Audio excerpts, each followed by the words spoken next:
So the Sixers drop another tough game, this time to the Memphis Grizzlies. We'll break down exactly why that happened. But on an even deeper level, Doc Rivers makes an interesting comment about the game plan and strategy of this team, and something needs to be said about it. Let's go. Perfect.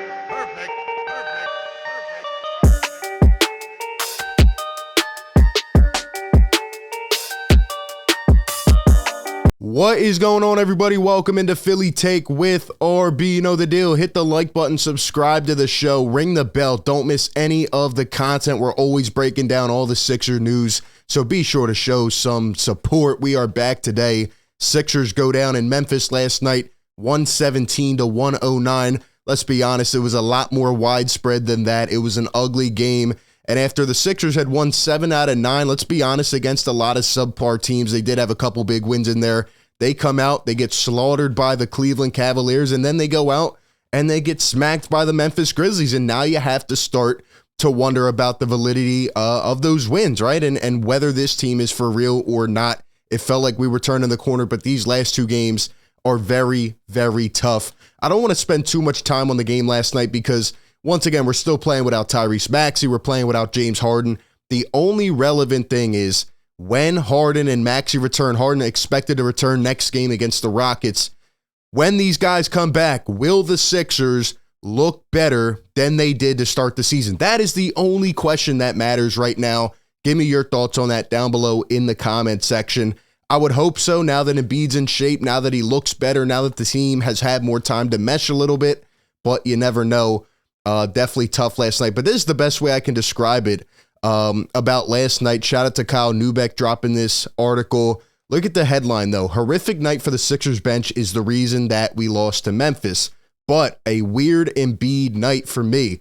Basically, the only reason they're in it, and had a huge stat line with plenty of impact, but felt like he let them down in the third quarter. Let's be completely honest, guys. The reason we lost this game, purely on hustle and the little things. Those are things that add up and can help you win a basketball game. I'm not even looking at the stat line, all right? Like he said, Joel Embiid had a prolific stat line. 35 points, 11 rebounds, 8 assists, 3 blocks, a steal. He was magnificent, but he did get horsed by Steven Adams. Let's look at the total rebounds for the Memphis Grizzlies. They out-rebounded the Sixers by 15 total. They had 19 offensive rebounds. That cannot happen. And just look at the starters here, man. 9 rebounds for Jaren Jackson Jr., 4 for Dylan Brooks, 16 for Steven Adams, 8 for John Morant, and 6 for John Concher. Even the bench, Aldama with 5, Clark with 4. They completely out-hustled us. They were pushing it up the floor. I think they beat us 24-9. Yeah, 24-9 in the fast break. They were just all over the place. Sixers could not keep up. Once again, we get out-hustled by a young, athletic team, and it just can't happen, man. It forced us into turnovers, and we couldn't even get back down the floor. It's just frustrating, man, especially after you come out and have all those wins. You know, you play 2 really good defenses, and this is what you account for. It sucks. Embiid tried to will us back in the game in the fourth. It felt like every possession was going through him. And again, I don't really like that all the time because Tobias Harris, for example, started off the game with 8 points. He was dealing with an illness. And then you don't really feel like you see him until the fourth quarter, literally. And it's like, why? Why do you go away from certain things? Shake Milton was 6 for 14, but I feel like they never got him established. And look at the minutes played. 40 minutes for Shake Milton. He only had 14 attempts. Joel Embiid, 41 minutes played. You can't keep running these guys into the ground. They're going to get hurt, and it's just, it sucks, man. We need to come up with a better strategy, which we'll talk about more in a little bit. Tobias played 38 minutes, even though he's dealing with an illness. Tucker got 5 fouls early and had to really sit down for a while. It's frustrating. And DeAnthony Melton started off the game great, especially on the defensive side, but he slacked a little bit last night, and it was a tough game for him later on. And like Kyle Neubeck said, none of the bench showed up. Paul Reed got a couple fouls quick, didn't even see the floor after that. Thibault, Korkmaz, Niang, House, none of them really did anything. We needed more production, and the Grizzlies were just a lot more well-rounded last night. They shot the ball better in the latter quarters, and, Sixers got to find a way. They got to find a way. Embiid came off early in the game for 4 minutes, and the Grizzlies go on a 16-0 run. That just can't happen. And I feel like the game literally changed in the third quarter, as Kyle alluded to, when Steven Adams got 3 consecutive offensive rebounds. Joel just watched it, and that's on him. And that's on the entire team. They were just watching this team go right in, push them out of the way and bully them. That's what they were doing. And the Grizzlies played tougher. And sometimes those things can help you win a game in the regular season. And that is exactly what happened.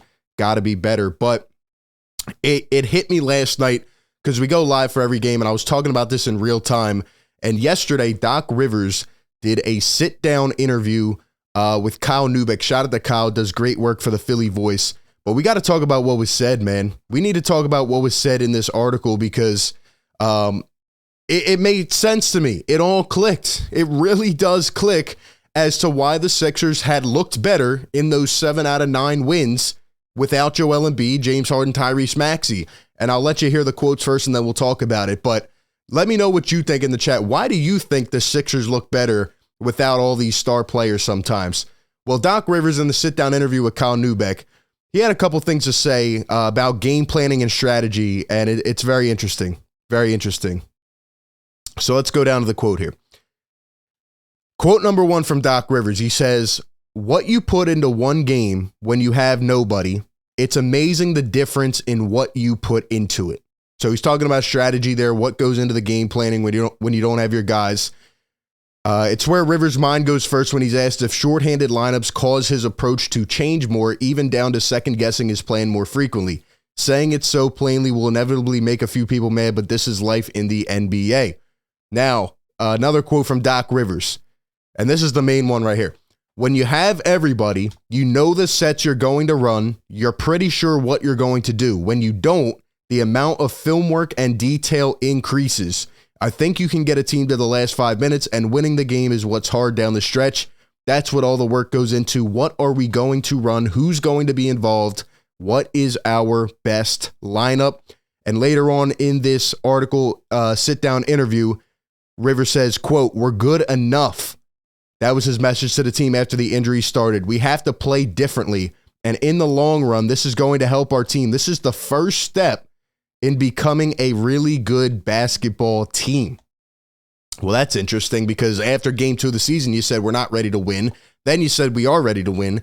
Now you're saying it's the first step in becoming a good team. And then Doc was asked about the adversity this team went through last year, some of the guys that have been here that are on the bench fighting for minutes. And he says, quote, "I think that definitely helped them because they've been through it. They absolutely have the next man up mentality. They also look at it like they understand, especially this year.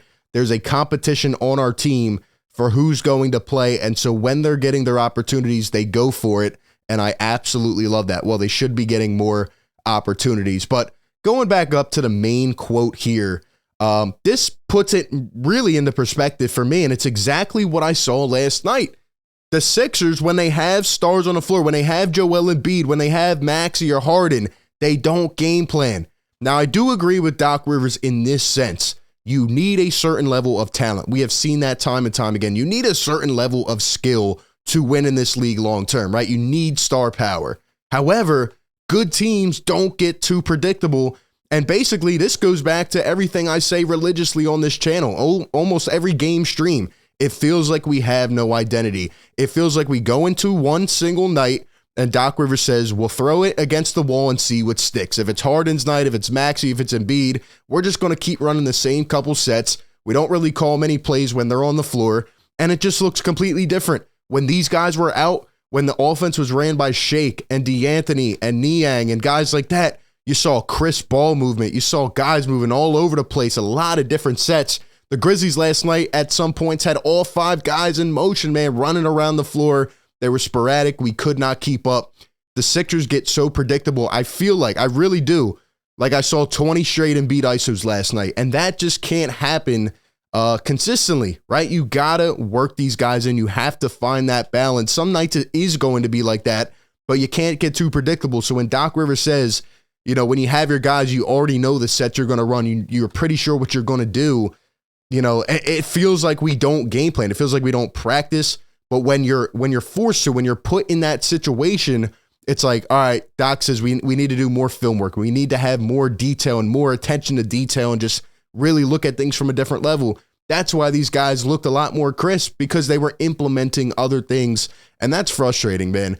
Like I said before, it doesn't feel like a coach can really put a team over the top. They can definitely help, but it sure feels like they can destroy.